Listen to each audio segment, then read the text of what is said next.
Welcome to Central Coast Self-Defense. Today we're going to be going over another standing choke. This is not a very common choke. It's not the rear naked choke or guillotine chokes that are very common. It's a little bit of a different one.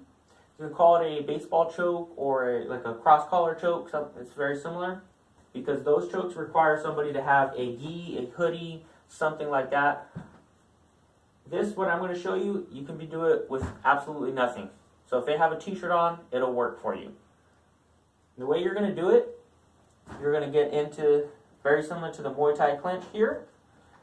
You can use this as your strikes, coming in, doing your different things here if you choose to, or you can immediately move into the choke.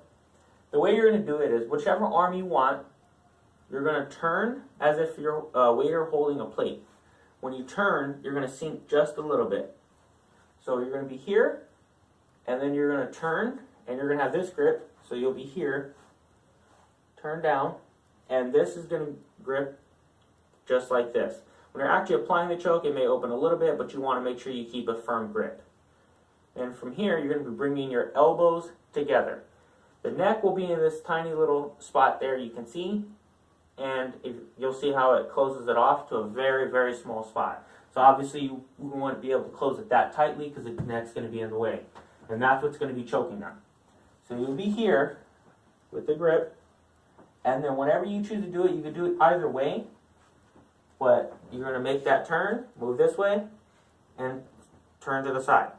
From here, I can use Bob, moving Bob around while still holding this choke. So I can use this as a control position to maneuver, to get to my route of escape. I can use this to just get the position, hold it until the fight's over, or use Bob as a shield by maneuvering Bob around, protecting me against any other multiple attacker. And again, it's going to be here, turn, and get this position here.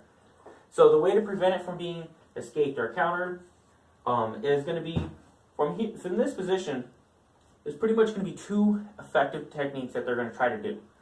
Number one is if they're being choked, they're going to be throwing punches at your body, your head, trying to hope that the pain is going to make you release and let go. So that's the reason you sink down.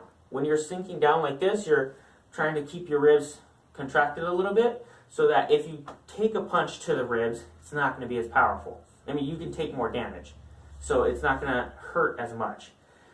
Another thing to do here, you're going to bring your head close to theirs, just like that. You're going to have your head buried as you're doing the choke, so that it's more difficult for them to land a punch to your face. The third thing you're going to do to prevent that is going to be, like I said, being here, maneuvering around. If you're pushing and moving Bob around, it's going to be very difficult for Bob to throw any powerful strikes because they're going to be off balance. And as everyone knows, all the power comes from your legs and from having a good base and posture that is going to be throwing punches. So as long as you keep them off balance, Bob is not going to have any effective strikes to throw. Combined with the fact that you can take more punishment from having your ribs contracted, and from the fact that your face is pressed into theirs, that they really don't have much leverage to get to you, period.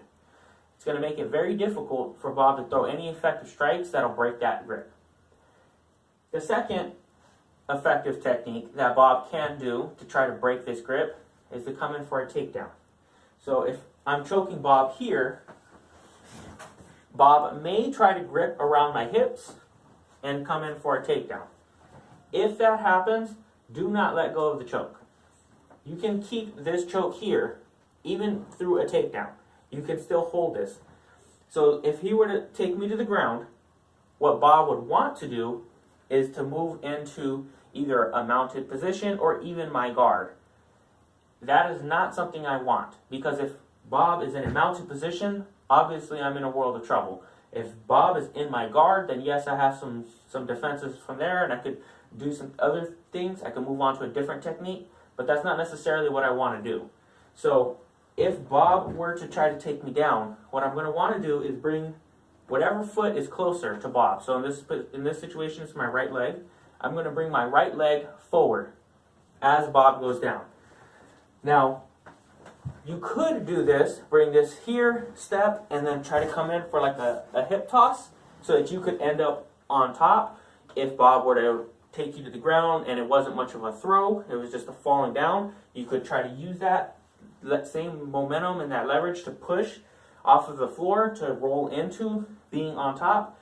But whether you're on top or Bob is on top, you can still finish the choke. It's a little bit more of a tighter choke if you're on top because you have that weight and that gravity. If you're on the bottom, it's a little more difficult to do, but it can still be done. So the main thing is, if Bob tries to take you to the ground, number one, it was probably happened because you didn't do a good enough job keeping Bob off balance. Because if Bob is off balance the whole time, Bob can't take you to the ground because he doesn't have the strength in his legs to push off the ground to actually do the takedown.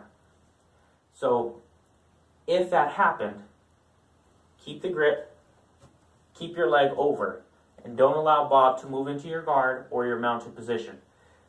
Try to get the top position by using that momentum to roll on top, but if you can't, it's fine. You can still finish this choke from here, from the bottom, as long as Bob stays in a side control type position.